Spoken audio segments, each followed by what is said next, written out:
I get that, but still, there's still a lot of abundance in the world. And my question is, like, why are most people struggling financially? And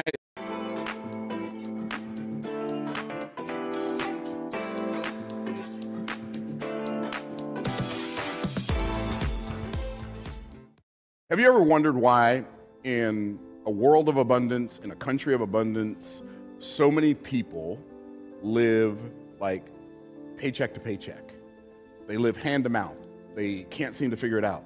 And I was talking to the folks here this morning and I said, I don't know if you ever thought about it, but why are so many people in a country where so much wealth has been created over the last several centuries and even more over the last couple of decades? Yeah, inflation is real, and inflation has devalued the dollar and made it worth like 98% less than it was worth 40 years ago. I get that. But still, there's still a lot of abundance in the world. And my question is, like, why are most people struggling financially? And I don't believe that's an accident. So I want to talk to you today about this. Get rich quick, or get rich fast and slow. Or I could say get rich quick and slow. But what I really want to show you today is I want to show you the value of getting rich quick and getting rich slow and staying rich for the rest of your life so you can pass on a legacy to your children and your children's children. That's what I want to talk to you about. So it's very, very important that you understand that if you're going to get rich, the first thing you have to do is you have to get rich quickly. Now, I'm not talking about, okay, all you got to do is buy my secret money printing software and push a button and go to bed and you wake up richer. That's not what I'm talking about. But I'm just talking about when I say get rich quick, I'm talking about in your lifetime, right? And all of us have learned to get rich quicker than we used to when we first started working. I don't know how long you've been working, but I've been working since I was 14. So I just turned 62 2 days ago, or 3 days ago, whatever it was, on Sunday. I just turned 62. I started working when I was 14. 62 minus 14 is like 48. So I've been working for 48 years. Most of that 48 years, for the majority of that 48-year working life of mine, I was broke. I remember how much money I made when I got my first job. And I remember my motivation when I got the job and how it changed after I got the job. So I remember asking my mom to buy me some Converse All-Stars. And I can remember her answer as clearly as a window pane. And she said, "If you think I'm buying you some $13 sneakers, you are out your mind." I thought to myself, well, then I'll get a job and buy my own $13 sneakers. Now, I know some of y'all can't even wrap your mind around the fact that $13 was a lot of money for sneakers. I was a full-grown man, like with a family, before I ever bought a pair of sneakers that cost like $80, right? So it shifted, right? But I remember how much money I made when I got my first job. My first job, the first job I ever got, I made a big old whopping $1.55 an hour. That was minimum wage when I started working at 14. I made $1.55 an hour. And I remember I wanted to have my own money. Now, one of the things that my parents did for us that I thought they were doing to us when I was a child, one of the things my parents did for us was they made us, when we started working, they made us contribute to the expenses of the household. Now, I never did that with my children because I didn't like the fact that my parents did it with me, right? I'm just keeping it real. But you have to understand that my parents doing that quote to me, they also did it for me because they helped me realize at an early age that life cost money, right? Now, I didn't do that for my children, but the fact that I didn't do it for them means I also did it to them because I didn't teach them at an early age that, like, in order to have money, you got to go, like, in order to have nice things, you got to go work for your own money to have them. So I didn't give my children money. I gave them opportunities to work, but I didn't make them pay bills. I didn't make them pay my bills. I felt like that was my responsibility, right? And so everybody has a different paradigm. Just understand that regardless of how your parents did it or how you do it as a parent, that equation has two sides. And everything that you do for somebody, you're also doing something to them, and everything you do to somebody, you're doing something for them. So we have to just learn how to focus on the aspect of the thing that empowers us instead of the thing that makes us angry and bitter and irritated and frustrated and like mad at the world, right? So we just have to learn how to focus on the other side. And so I made $1.55 an hour. Now, there's no universe. In fact, if you're watching this right now on YouTube, or you're watching on Zoom, or you're in this room, wherever you are watching this right now, I want you to take a piece of paper, or on the Zoom or on YouTube, just type in the chat, how much did you make at your first job? How much did you make at your very first job, if you can remember, or one of your first jobs? I remember my first job, how much I made my first job working. This is my first job working. This is my first job ever. I remember my first job as a married man, the first job that I ever got after I got married. So I got married when I was 25, and I didn't have a job for 2 years. I just basically bought old cars, fixed them up, and sold them.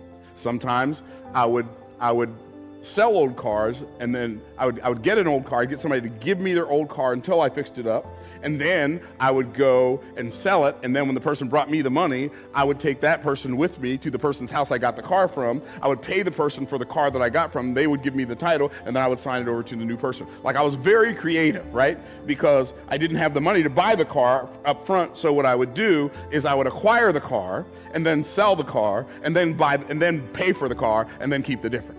Right? So that's what I did for the first couple of years of my married life. And I'm telling you that because, like, a lot of people see where you are now and they think that you were an overnight success. And I was an overnight success. It was just a 14-year night.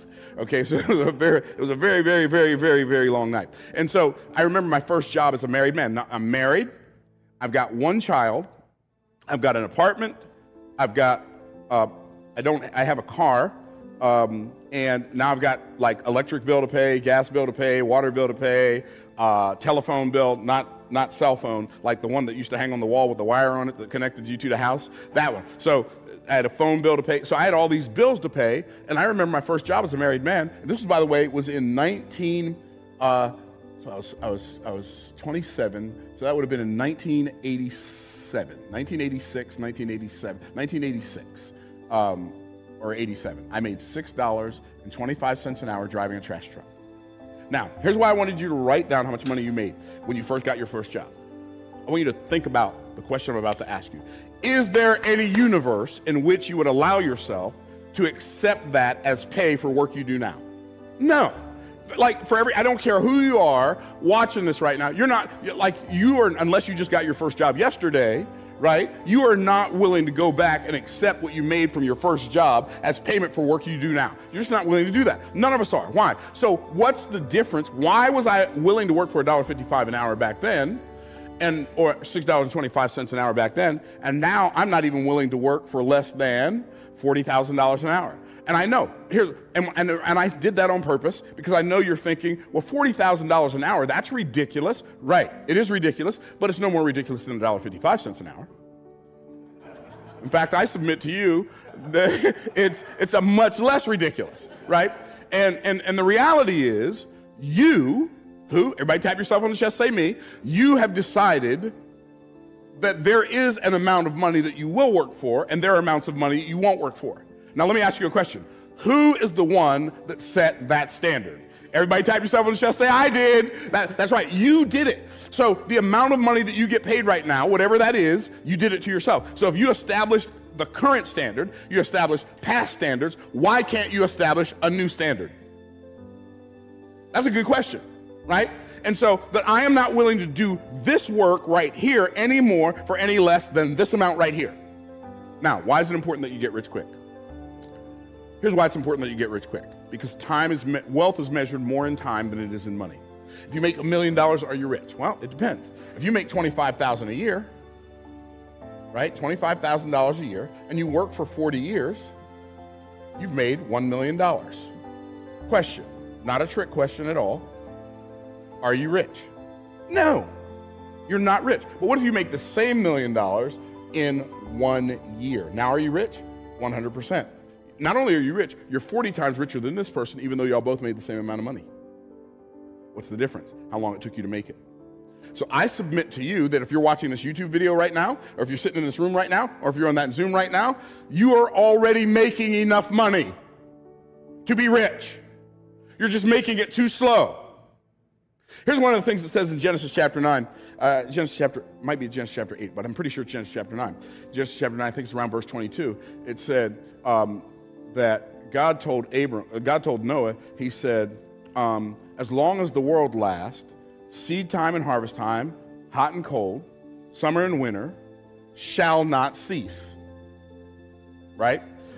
God said, I will no more curse the ground for man's sake. I believe that when God said, I will no more curse the ground for man's sake. Now, if you go back and you study Genesis chapter 1 through 9, you'll see, like people say, well, the earth is cursed. There's a curse upon the earth, and that's why work is hard. Well, I disagree with that belief, because God did put a curse on the earth. And God said, by the sweat of your face you shall eat bread. God put that curse on the earth in Genesis chapter 3. But the curse was so devastating, I believe, based on what it says in Genesis chapter 9, in verse number 22-ish, that I just quoted to you, that when the curse was on the earth, not only did it bring forth thorns and thistles, but there was no stability of seasons. And there was no predictability of times. And so therefore, that was part of the curse on the earth. The curse on the earth was so great, whatever it was, that when Noah's birth was prophesied, God told his father, or God says in Genesis chapter, I think it's Genesis chapter 5, it says, and you will call his name, and they called his name Noah, or Noach, because in his days God his name shall be called Noah, because we'll find rest from the earth which God has cursed, or something like that. Go read Genesis chapter 5. And so, fascinatingly enough, the fact that people believe that work is supposed to be, that because you believe that the earth is cursed, and I don't believe it's cursed anymore, because I believe that God removed the curse that he put on the earth in Genesis chapter 3. I think Christ died to remove the curse of sin. If we trust in him, so I don't believe that work is nearly as hard today as it was before Genesis chapter 9. Now, I can't prove that, but I do believe it. If you go read those verses, you'll see exactly what I'm talking about. You may agree or disagree. That's fine. So, but here's the point. The point is $25,000 a year over 40 years is $1 million. $1 million a year is $1 million. Well, what if you make $1 million a month? Now are you rich? Well, yeah, now you're rich. How rich are you? You're 12 times richer than this person. You're 480 times richer than that person. So you can see clearly that wealth is measured more in time than it is in money. And see one of the reasons so many people are broke is because we've been duped into believing that time is money. And so we see time and money as equals, and time and money are not equals. And in fact, when we say time is money, because our cognitive awareness doesn't hold truth for very long. We remember the last thing we said, time is money. And so what we actually end up doing is we actually end up valuing money more than we value time. Most people value money more than they value time, but if they slowed down long enough to think about it, they would value time more than they value money, right? Because I could say to you, I tell you what I'll do. I'll write anybody in here $1 million check. Who wants one? Who wants $1 million check? Everybody, right? But there's one stipulation. You have to end your life today. Now who wants it? Nobody wants it. Right? Why? Because you already intuitively and intrinsically value time more than you value money, even though you don't know how much time you have left. However much time I got left, I value it more than I value $1 million. How many of y'all tracking? And so what we have to do is we have to operate. So when we have to operate from that perspective. So we intuitively and intrinsically know that time is more valuable than money. But we don't operate like that. We operate like we believe that money is more valuable than time. And that's why poor people are poor. One of the main reasons, because they sell a whole bunch of their time for a little bit of somebody else's money. And by the time they get some time for themselves, when they come home at night, they don't have enough mental bandwidth or physical energy left to go and operate in their creative space. And so now you've used up all your energy building somebody else's dream, and you don't have any time, effort, energy left to build your own dream. And they're not paying you enough money to build your own dream, right? So now you're like stuck.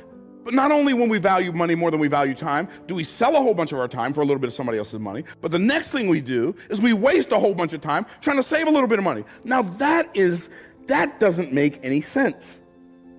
I'm going to give you a piece of advice that will make you rich. It'll contribute to your wealth. It won't make you rich. It'll contribute to your wealth. Y'all ready? Stop going to Walmart.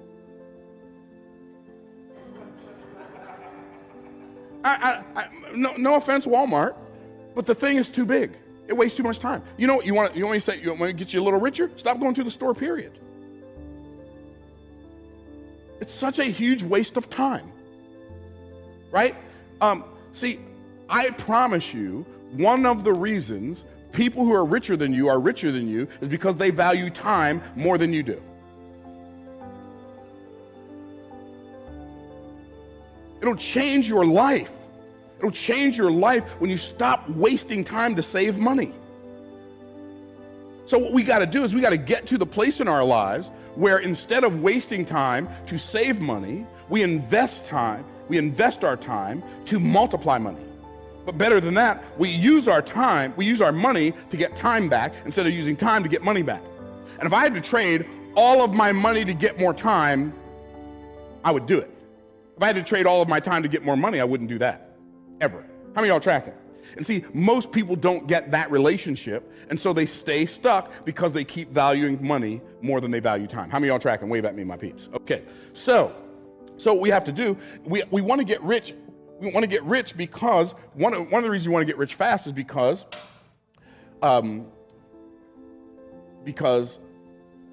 time is more valuable than money. And wealth is measured more in time than it is in money. And so when you have a lot of money, here's what you can do. You can start buying back your life. All that. How many of y'all love cleaning your house? You just love cleaning your house, right? Pay somebody to do that. I just love cutting the grass. It's so therapeutic. The reason you think it's therapeutic is because you've never sat inside in the air conditioner drinking a tall glass of water, watching somebody else cut it. Now that's therapeutic. Buy back your time. I pay somebody to clean the pool. I pay somebody to fix the car. Yes, I could fix the car. Yes, I could figure out how to clean the pool. Yes, I could cut the grass. But why would I do that when I can instead operate at the higher two levels of value, communication and imagination, and let somebody else do that implementation work? It's in Genesis chapter 1, y'all. Okay, so I gotta go fast. So here's the other reason. You want to get rich fast because people ask me all the time. They say, Myron, if you could give some advice to your if your 62-year-old self. They used to say 61 because I just turned 62. Nobody's asked me that yet since Sunday. But back when I was 61, people used to say, if you could go back and give some advice to your 18-year-old self, what would that advice be? I said, oh, that's easy. You are going to get rich. Do it fast. As fast as you possibly can, because the sooner you get it done, the more time you'll have to enjoy it with the people you love the most. How many of y'all tracking? And see, here's the problem. Here's one of your problems. The reason you don't value time is because you've been alive your whole life, so you think you're going to live forever. Am I talking too fast? Right? You've been alive your whole life, so you think that because this is the way it's been, that's the way it's going to be. But I am here to tell you, like if I could have had me talking to me, I wish I could have had me in my ear when I was in my 20s. I'd have got this deal done a long time ago. Because the reality is, like, there are things, my mom was so proud of her 7 sons, and she thought we could just do anything. Back then, she might have been a little delusional, right? But she believed in us, right? And and my dad taught us things, and my mom taught us things, and they believed in our ability to do. But my dad got to see some of it, us experiencing life at the level that we're at now. And by the way, money doesn't solve all your problems, but it does solve a lot of your money problems. Right? But my parents never got to ride on a private jet with me. I never got to take them on a cruise. I never got to take them on a world-class vacation. I didn't get rich fast enough to do that with the people that I love. With all of the people that I love. My oldest son passed away when he was 20 from a car accident, when he was 20 in 2007. And like, he got to experience some of it, but he didn't get to experience it like this. We think because we've had all this time that we're going to have all this time. Get rich fast. Why? Well, life kind of requires it of you. Here's what the scripture says about your whole life. You ready? What is your life? It's even as a vapor. It appears for a little time and it vanishes away. Like, your life is like a puff of smoke, and you think you got time to get rich slow? See, here's the problem. We've been warned about the get rich quick scheme, but nobody warned us about the stay broke for the rest of your life scheme. which is why most people bought into that plan. Now, if you give me a choice, you need to get rich quick or stay broke for the rest of life. Which one am I going to take? I'm going to take the get rich quick every time. Now, I said the name of this video is Get Rich Quick and Slow. So here's the reality. You want to get rich. Here's what you really want to do. You want to get rich fast, create wealth slowly. So you get rich quick. You make money really, really fast, and then you invest that money so it multiplies really, really slowly over a long period of time. And so, like as I'm looking at my money machines, I've got my fast money machine. So I got my fast money machine over here, and it's got these gears up here, and it just cranks out money, and it cranks out money. It's got this little chain thing, and it just spits out money. That's my fast money machine, right? Then I've got my slow money machine. My slow money machine is the real estate, it's the stock market investments, it's the cryptocurrency, it's all that stuff. So this is slow. But the slow money machine is only slow when it's small. As you take more of this money and put it in this machine gets bigger, and as it gets bigger, even though it's only cranking out a small percentage, it's doing that with a larger amount of money. Do you realize if you have $1 million, you get 10% a year, that's $100,000 a year off your money. But if you have $10 million and you get 10% a year, that's $1 million a year just off your money. If you have $100 million and you get 10% a year, that's $10 million a year. So all of us should have the objective, like get this fast money machine built first, take some of the money from the fast money machine, put it into the slow money machine, build this slow money machine consistently, and over time, the objective is eventually for this to produce more money than this. Because your slow money will eventually become your fast money, and it's the way that you maintain generational wealth for the rest of your life. Then you teach your children about the fast money and the slow money. And then they can maintain it. Does this make sense? And so what we have to do is we have to become more cognitively aware of what we're doing and why we're doing it. Because here's the reality. Most of y'all, if you're watching me right now and you're listening to me right now, you're already smart. You already know stuff, right? You wouldn't be watching a video called Get Rich Fast and Slow if you weren't already smart. So why aren't you rich? Because the cultural hypnotic societal mechanism programmed you to be broke. In our culture, there is a hypnotic mechanism that hypnotizes our society to be sick, broke, misinformed, and fearful. Because sick, broke, misinformed, and fearful people are easier to control than healthy, wealthy, well-informed, and courageous people. The system wants to use you as a puppet. And so what you've got to do is you've got to free up your mind from all of the lies that you've been programmed to believe. You're working on retirement while you're broke. That doesn't make any sense. Why are you saving for retirement when you're broke? What you should be doing while you're broke is figuring out how to make more money and then build a business that can fund your retirement program and fund your lifestyle. Do both at the same time. But get the money fast first. Get the fast money first. One of my coaches, Russell Brunson, he always says, he's like, dude, I don't know why you're doing all this hard stuff. There's a big pile of money right on the table, right in front of you. Here's what you do. Get the big pile of money first. After you get the big pile of money, then go do all that other stuff. I'm like, that makes so much sense. But almost nobody does it. So get rich quick, get rich slow, get rich fast, create wealth slowly, and then sustain it for generations by teaching your children these principles. It will change your life for the rest of your life. And that's why it's important that you both get rich quick and you get rich slow. Like, let's start a movement. Let's start a movement where people are activating their awareness so they can go out into life and like take charge and live large and make your life on this planet count for something. Not that making a bunch of money is going to do that, but making a bunch of money is going to give you the ability to do that. Right now, you can't do that because somebody else owns all your time. Go get rich, buy back your time, and use that time to create wealth. Hopefully that makes sense to you. Like, comment.